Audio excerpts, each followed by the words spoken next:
Mesdames, Messieurs, bonjour. Heureuse de vous retrouver pour ce 13h. Les titres.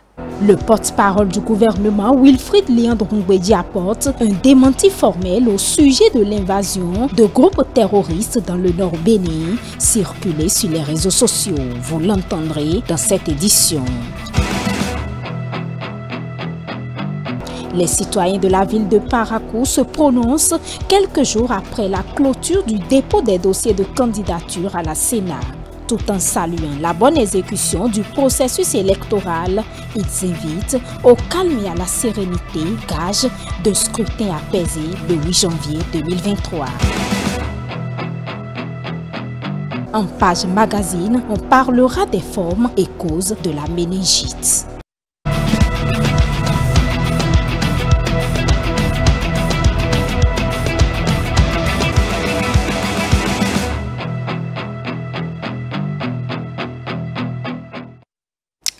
Bienvenue à toutes et à tous. Le secrétaire général adjoint du gouvernement, Wilfrid Léandre Ngwedi, s'est prêté aux questions des journalistes. Il s'est prononcé sur la question sécuritaire et les rumeurs qui s'y mêlent. Il a fait cas des fausses informations divulguées sur les réseaux sociaux sur la présence des groupes terroristes dans le Nord. On l'écoute. Vous voyez, M. Sounovo, la différence majeure entre vous et un acteur des réseaux sociaux qui aujourd'hui fait œuvre d'informateur, vous irez confronter les sources pour confirmer pour vous-même déjà la véracité de l'information avant de la porter au public, ce qui n'est pas le cas des internautes. Et vous faites bien de souligner, M. Sounovo, que les médias sont descendus dans ce département de la Liborie. J'ai pu moi-même suivre aussi bien de Malanville, Karimama, Kandi, des reportages, des interventions d'acteurs divers qui vaquent normalement à leurs occupations et qui, je l'ai relevé, disent même que d'activités djihadistes, ils n'en entendent parler qu'à travers les réseaux sociaux et que c'est curieux, eux qui sont sur place là, n'ont jamais relevé de telles manifestations. Le gouvernement prend au sérieux la question et c'est pour ça que nous ne laissons rien au hasard. Il y a eu des tentatives d'incursion qui ont été très rapidement annihilées par nos forces de défense et de sécurité. Mais depuis, puisque nous connaissons l'actualité dans la sous-région et que nous connaissons de mieux en mieux le mode opératoire de ces personnes, nous avons renforcé la présence de l'État sur le terrain à travers des déploiements massifs des éléments des forces de défense et de sécurité qui sont à l'œuvre pour rassurer nos concitoyens et pour revenir au reportage de terrain que vous avez évoqué. J'ai pu également noter combien nos concitoyens sont davantage rassurés par cette présence remarquable de l'État à travers les forces de défense et de sécurité. Et donc, en conclusion, je peux vous dire que la situation, elle est sous contrôle. Le gouvernement, il est décidé à continuer de remplir sa part de la mission, autant que nos forces de défense et de sécurité sont de plus en plus aguerries et décidées à préserver l'intégrité de notre territoire, mais aussi à assurer la sécurité quotidienne à nos concitoyens et à tous les usagers globalement des axes qui passent par ces localités. Le porte-parole du gouvernement a également opiné sur l'obtention du quitus fiscal exprimé par certains candidats. Il a par ailleurs salué l'impartialité de la Direction générale des impôts. On retrouve une fois encore Wilfrid Léandre Ngwedi. À mon entendement, il n'y a pas de crise de quitus fiscal. Il y a une administration qui, par essence, est neutre, qui est au service de tous les usagers, sans chercher à connaître de quel bord ils sont. Ils sont fils du Bénin, ils ont les mêmes droits que tout le monde. Et j'ai le sentiment que l'administration fiscale béninoise s'inscrit dans cette logique et fait son travail comme il se doit. Il y a cependant que, si vous prenez le train habituel du trafic des demandes au niveau de l'administration en général, et particulièrement de l'administration fiscale, peut-être que traditionnellement, cette administration pouvait recevoir 100, 200 ou 500 demandes de quitus fiscal par mois. Peut-être. Je dis n'importe quoi. Mais là, conjoncturellement, et quand on a écouté le directeur général des impôts, on peut s'en convaincre, elle a reçu en un laps de temps très réduit plus de 4200 demandes. Plus de 4200 demandes. Et j'ai entendu que sur les 4200, dans le délai indiqué là, 3500 avaient été satisfaites. Donc 3500 demandeurs ont obtenu leur quitus fiscal. Cela renseigne quand même qu'il y a une certaine proactivité, une certaine organisation de l'administration fiscale pour apporter des réponses aux besoins des usagers.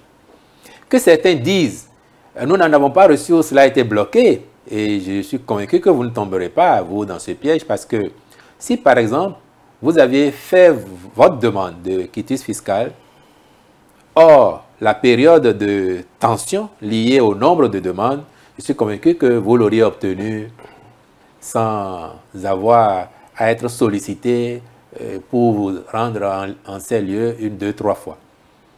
Mais par ailleurs, le point que le directeur général des impôts a fait a permis de noter au moment où certains se plaignaient de ce que 150 des leurs n'avaient pas encore reçu leur quitus fiscal. J'ai noté que si 3500 ont bien été distribués, il y avait encore 700 demandeurs qui ne l'avaient pas obtenu. Si vous enlevez 150 de 700, il reste encore 550.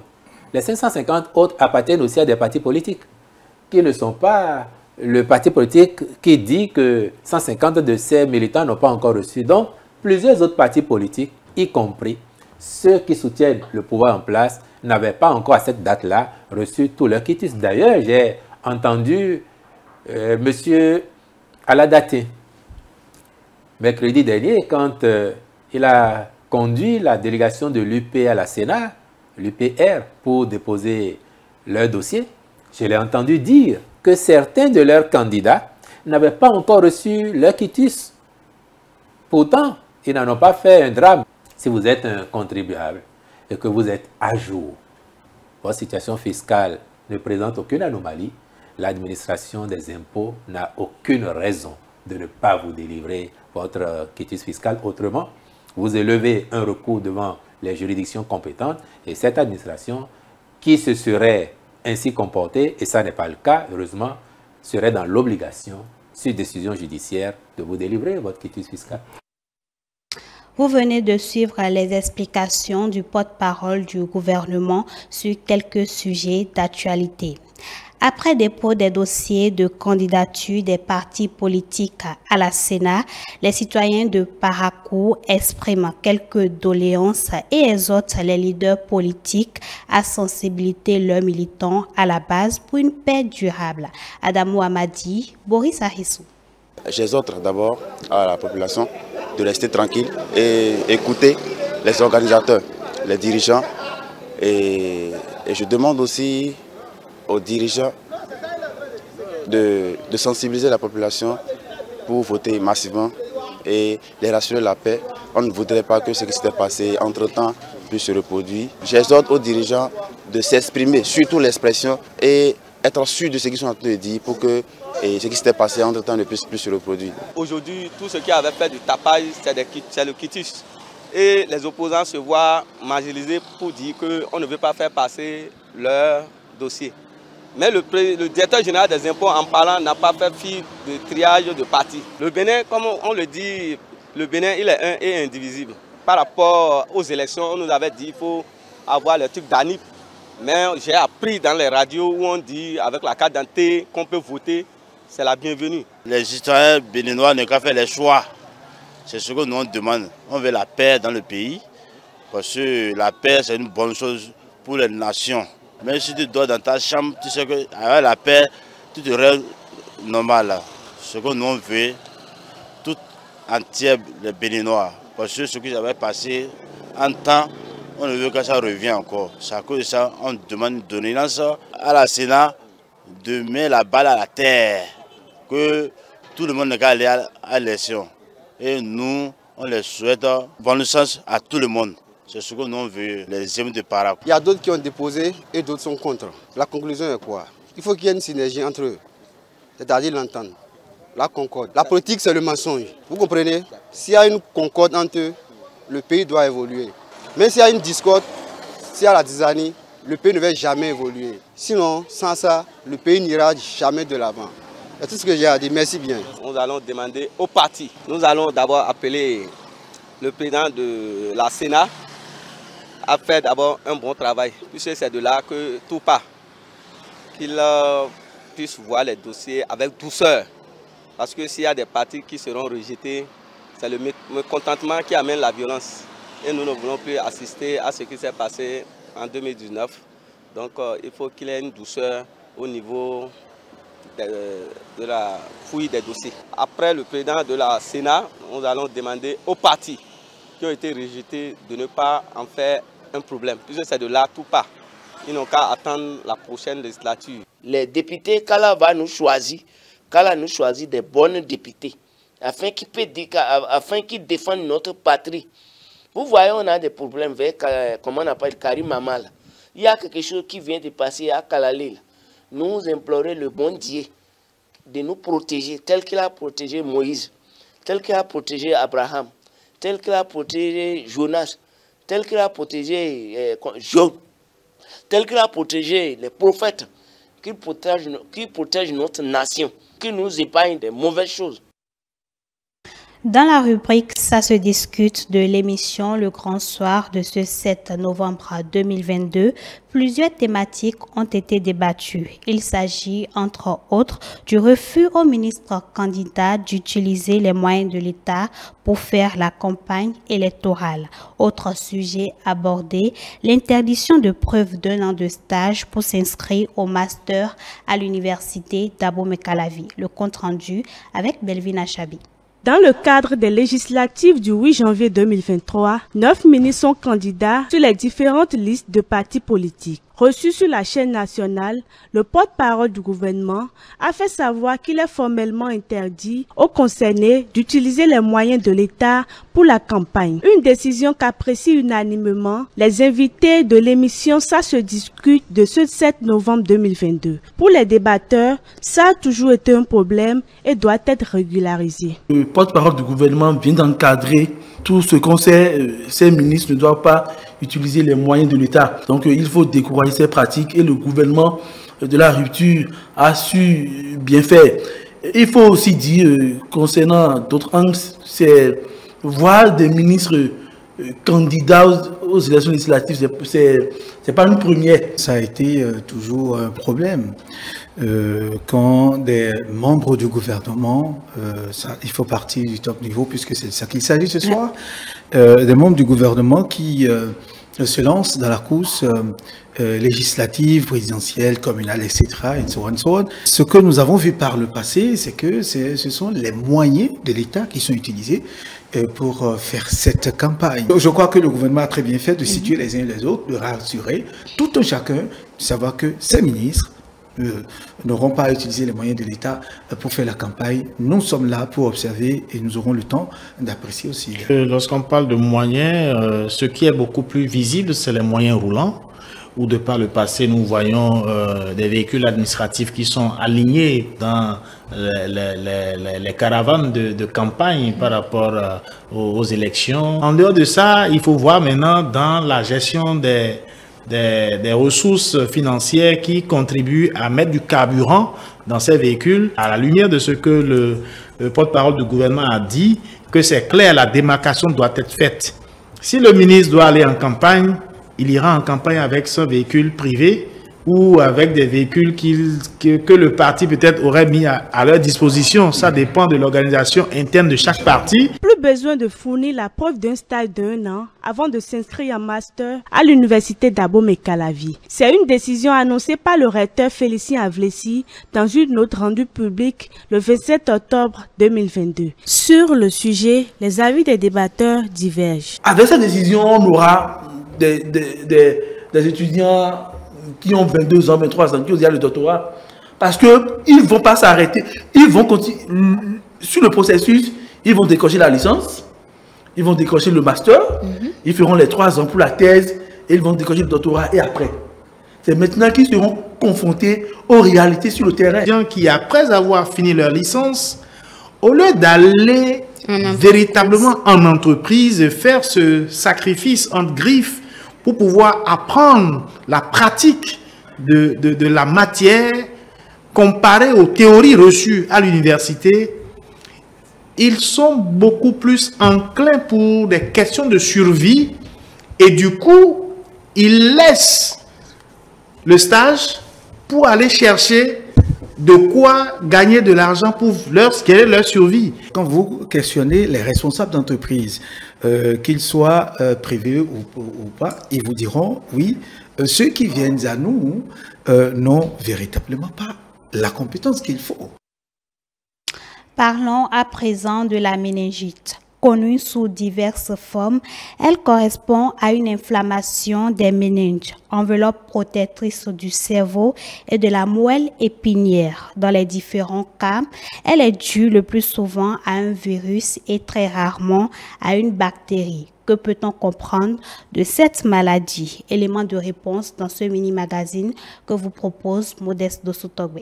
On parle de méningite, comme on l'entend déjà, une partie qui dit méninge et it pour dire inflammation des méninges. On dit de façon simple, c'est qu'une inflammation des méninges et de l'espace sous-arachnoïdien due à la localisation d'un germe. Ça peut être un virus, ça peut être une bactérie, ça peut être un parasite ou ça peut être un champignon. Cette maladie qui peut s'avérer très grave pour son porteur du fait de son taux de létalité élevé entraîne de graves séquelles. Son fonctionnement est décrit ici par le spécialiste des questions sanitaires qui ajoute également qu'elle peut revêtir un caractère nuisible sans distinction aucune. Vous avez une membrane que l'on appelle la ponévrose.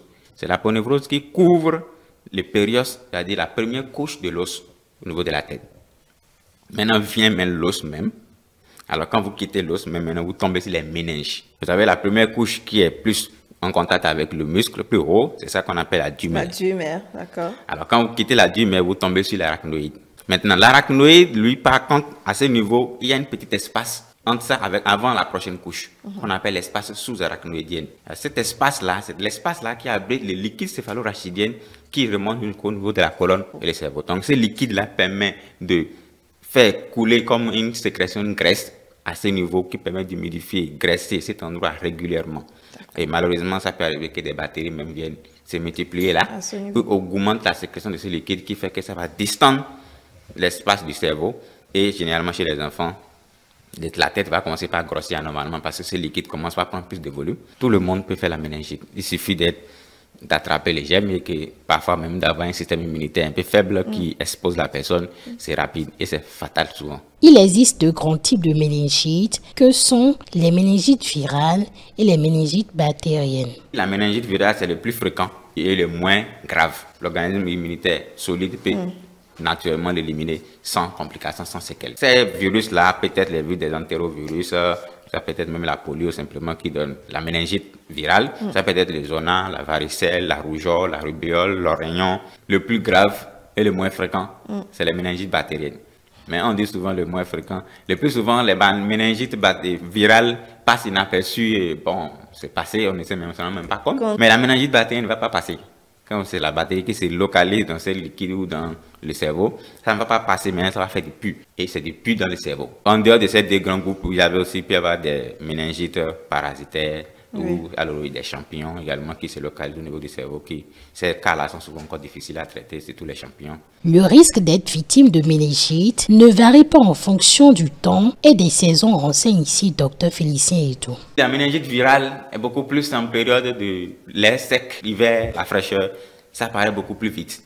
Alors, lorsque ces particules se retrouvent dans l'atmosphère, c'est un peu partout et que vous respirez, ça vous fait partie simplement d'une grippe. Vous avez la grippe, bon, vous avez dit que c'est rien, ça va passer. Et généralement, chez les enfants, c'est ça le problème. Quand ça commence chez les enfants, on ne prête pas attention. Et on laisse cette grippe-là, en se disant que bon, c'est rien évolué. Et malheureusement, maintenant, c'est les nids maintenant des bactéries-là qui vont venir se greffer sur le rhume-là et maintenant transmettre la bactérie jusqu'au niveau du liquide céphalorachidien qui va provoquer maintenant la méningite. Surtout en période d'harmattan. En respirant simplement l'air, vous pouvez respirer ces virus tranquillement et que vous faites une grippe et après de la grippe maintenant ça passe à autre chose. Plusieurs actions peuvent contribuer à freiner et à éviter la méningite selon le médecin spécialiste, au nombre desquelles le port du masque. L'avènement des bavettes a réglé beaucoup de choses On en reçoit de moins en moins des affections respiratoires, surtout chez les personnes qui portent des bavettes. Parce qu'en fait, on a trouvé on a essayé de protéger de Covid, mais aussi quelque part d'autres maladies, d'autres allergies, plein de choses. Ce qui fait que ça a diminué beaucoup plus les réactions allergiques, les trucs lâchés, les personnes qui utilisent régulièrement des bavettes. Une personne sur 5 survivant à un épisode de méningite bactérienne peut avoir des séquelles durables, perte auditive, convulsions, faiblesse des membranes, troubles de la vision, de la parole, du langage, de la mémoire et de la communication. Il est donc important de faire consulter les enfants pour les mettre à l'abri et prévenir cette maladie. La méningite, c'est une maladie dangereuse, mortelle, et puis les conséquences, les séquelles sont vraiment difficiles à gérer. Que chaque parent, que chaque individu qui décide de faire des enfants déjà prenne conscience qu'un enfant, c'est une charge, c'est un suivi régulier pour pouvoir lui permettre d'avoir un avenir meilleur. Hors de nos frontières, la COVID-19 continue de sévir en France. Appel a été fait au personnel médical de la partie continentale de la Chine pour aider à lutter contre la 5e vague d'infection au coronavirus. Reportage. Je suis au port de Shenzhen, où 75 membres de l'équipe médicale de la partie continentale de la Chine sont partis pour Hong Kong pour prêter main forte à la bataille de la ville contre la 5e vague d'infection au coronavirus. 300 autres membres de l'équipe devraient arriver plus tard cette semaine. Cette équipe médicale soutiendra le système de santé de Hong Kong après la visite la semaine dernière de 16 experts dans les établissements sanitaires de Hong Kong. Il y a au total 75 membres de l'équipe, tous issus de 14 hôpitaux de premier ordre dans 4 villes de la province du Guangdong. Ils ont été rigoureusement sélectionnés, tous parlent donc couramment cantonais et possèdent une bonne maîtrise de l'anglais. Certains d'entre eux sont issus d'un service spécialisé de gériatrie. La semaine dernière, nous avons envoyé 16 experts communiquer avec le gouvernement de la région administrative spéciale de Hong Kong pour mieux comprendre les besoins du gouvernement de Hong Kong, pour préparer le site de travail de l'équipe médicale, pour comprendre le système de gestion à Hong Kong, pour se familiariser avec l'environnement de travail, pour s'assurer que tout est bien préparé. Ils feront bon usage de leur savoir-faire professionnel et aideront les compatriotes de Hong Kong à protéger Hong Kong et à vaincre l'épidémie. À Shenzhen, ville voisine de Hong Kong, un confinement d'une semaine a commencé lundi pour ses 17,5 millions d'habitants. Tous, sauf ceux qui travaillent dans les secteurs essentiels, sont tenus de rester chez eux. Quant aux transports publics, ils sont suspendus. En revanche, les trains de fret acheminant des vivres et des articles de première nécessité vers Hong Kong continueront de circuler comme d'habitude. La chef de l'exécutif de Hong Kong, Carrie Lam, a remercié le gouvernement de Shenzhen pour garantir l'approvisionnement de la ville pendant la période de restriction. Elle indique que les 2 villes jumelles ont mis en place plusieurs emplacements près des points frontaliers pour que les chauffeurs transfrontaliers puissent récupérer les cargaisons, protéger les chauffeurs contre les infections et assurer l'approvisionnement quotidien des habitants de Hong Kong. La COVID-19 continue de sévir en Chine. Voilà, c'est la fin de cette édition. Merci de nous avoir suivis. Retrouvez-nous sur l'ensemble de nos plateformes digitales, notre site internet, le www.etelebenin.com, notre page Facebook, ETélé en direct, notre compte Twitter, ETélé Live, notre chaîne YouTube, ETélé Bénin et en direct via notre application iOS et Android, ETélé Bénin tout simplement. ETélé avec vous, pour vous.